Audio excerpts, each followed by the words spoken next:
Hello everybody and welcome to another review at Drones Visual. Today I bring you an exclusive review of the awaited, at least by some, Wltoys Q242 G, which comes equipped with an FPV system, meaning it can send a live video feed with a frequency of 5.8 GHz. As soon as I saw the Q242G, I got a bit excited because it certainly looks like a fun mini drone to fly, and I think this little fellow is supposed to compete with Hobson's mini FPV drones, which have quite some reputation. As far as I know, this is a testing sample and not the final version, so I got no instructions or the original box. But let's take a look at what we do have over here.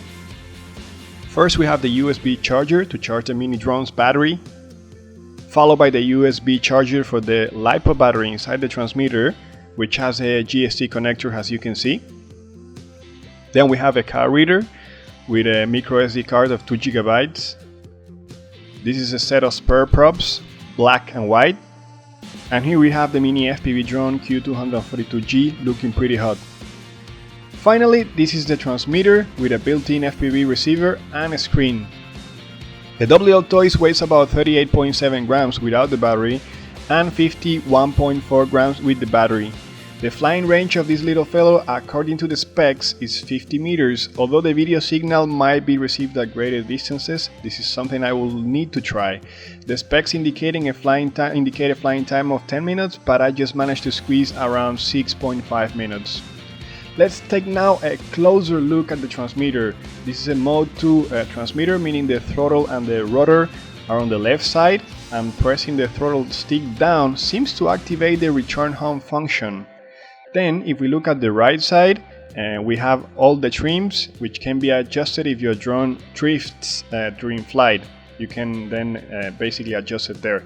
In the center of the transmitter, we can find the power button. Sliding it to the right powers the transmitter. The transmitter has two handles covered by a sort of a rug pattern that might prevent the transmitter from sliding from your hand while flying. They're painted red, and actually they're made from the same plastic as the transmitter itself. On the upper section of the transmitter we can find the button that allows to change flight modes. The Wltoys Q242G comes equipped with 3 flight modes. If we move then to the upper right corner, we find the button that controls the camera function. Press it once and the recording process will start, and you will see an LED flashing under the quad. Taking a closer look at the back of the transmitter, we can see the rear section of the screen, and then under we can see the compartment for the battery. To open it, it is enough to apply some pressure downwards and the battery will be then exposed. We can now see the tiny LiPo battery that powers the transmitter. Really nice, right? Here we can see the connector of the battery, which I mentioned before is a GST. The capacity of this tiny LiPo is of 500 milliamps, and it should give you enough juice for many flight sessions. Although I haven't tested how many, but yeah. To charge the battery, we can use a USB connector that comes included with this mini quad. The battery is secured with a sticky tape, but you can actually remove it easily if you want to charge it, or you can basically just charge it inside the transmitter. The FPV screen comes with a nice protector that also acts as a shade, so brightness won't prevent you from seeing the screen. As soon as we power the transmitter, the front screen will power on as well. When there is no signal, we will see this sort of white noise instead of a blue screen, and I guess some of you will certainly appreciate this. If we were to power the quad now, we would immediately receive a video feed and see it on the screen. Let's now inspect the Wltoys Q242 with more details. First, you can see here on the lower frontal section that the motors are protected by these sort of plastic capsules. The motors of this mini quad are kind of big considering the size of the quad. They look pretty wide and elongated and remind me a lot of the motors of my favorite mini quad, the JXD 392. It seems that they are the same size, but maybe the props are kind of smaller, but the motors seem to be the same size. So I think they will provide a nice thrust. The Wltoys Q242G is equipped with a 2 megapixel pinhole camera, and no, you can adjust the angle of the camera, but it's not like I expected to be able to do that. The quality of the video is poor, but it can certainly be used. Here we can see the two rear LEDs that help identify the rear section of the quad when we're flying in low light conditions, and they also alert us when the battery is low. As you have already noticed, this little antenna here at the bottom of the Q242 G is the one that transmits the video signal at a frequency of 5.8 GHz, so we can see it on any FPV screen. Right under the antenna we can see the compartment for the micro SD card. Remember that the card comes included, and it has a size of 2 GB, which is kind of like nice to have. The large opening here at the back of the mini quad Q242 G is for the battery. The opening has the right size for the battery, and there is a connector sort of at the end of the tunnel. This means that you will only be able to use the supply battery. Taking a closer look at the interior section, you might be able to see a connector at the end of the tunnel.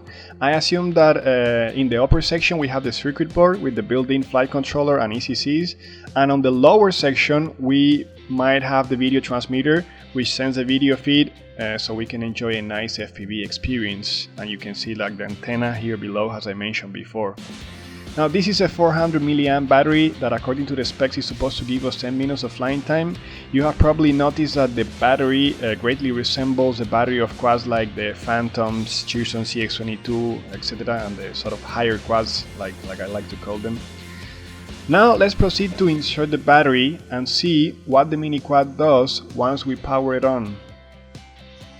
Once the battery is plugged, the rear LED lights will start flashing blinking until the connection is established, and then they will remain still. You can see that they're blinking now. Here you can get a closer look at the blinking LED lights. This tells us that the connection with the transmitter has not been established yet.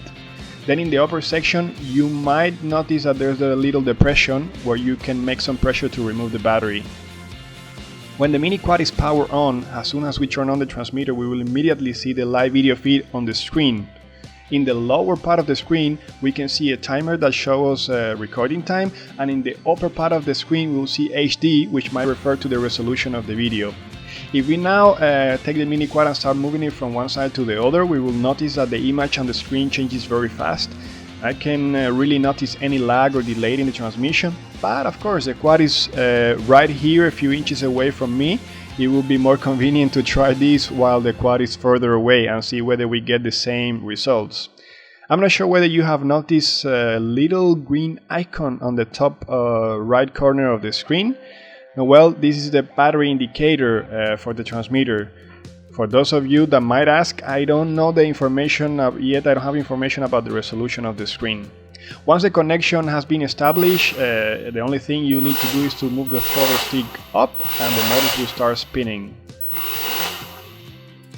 The charging time for the 400 mAh battery is around 1 hour, so unless you like to wait such a long time, I suggest you get a few extra batteries. Let's now proceed to insert the micro SD card. As I previously mentioned, the card that comes included with this quad is a 2 GB card, not the 4 GB that you just saw now on the video. Once the memory card is inserted, we can proceed to power on the mini quad, and as soon as we do that, we will see an LED light go green on the front section of the quad. This means that the card is ready and we can start the recording process whenever we want. Just so you have a better perspective, here you can see the Wltoys Q242 G side by side with the JJRC H2O, and I'm not sure whether you can see the difference in the size of the motors. It's really a large difference. I mean, the motors on the Wltoys are big. Well, now it's time to go out there and test the Wltoys Q242 G and see how it flies.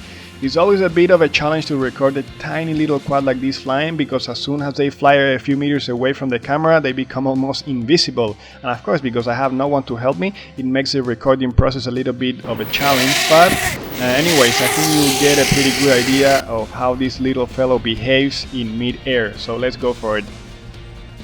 I will start now flying in the second flying mode. The weather today is pretty nice, almost no wind. However, I'm pretty sure that the Wltoys Q242 G will be able to handle a little bit of wind without much problem. Mainly because you can really squeeze some juice out of these motors, and the quad is also pretty tiny. As you can see, the Q242G can develop some decent speed.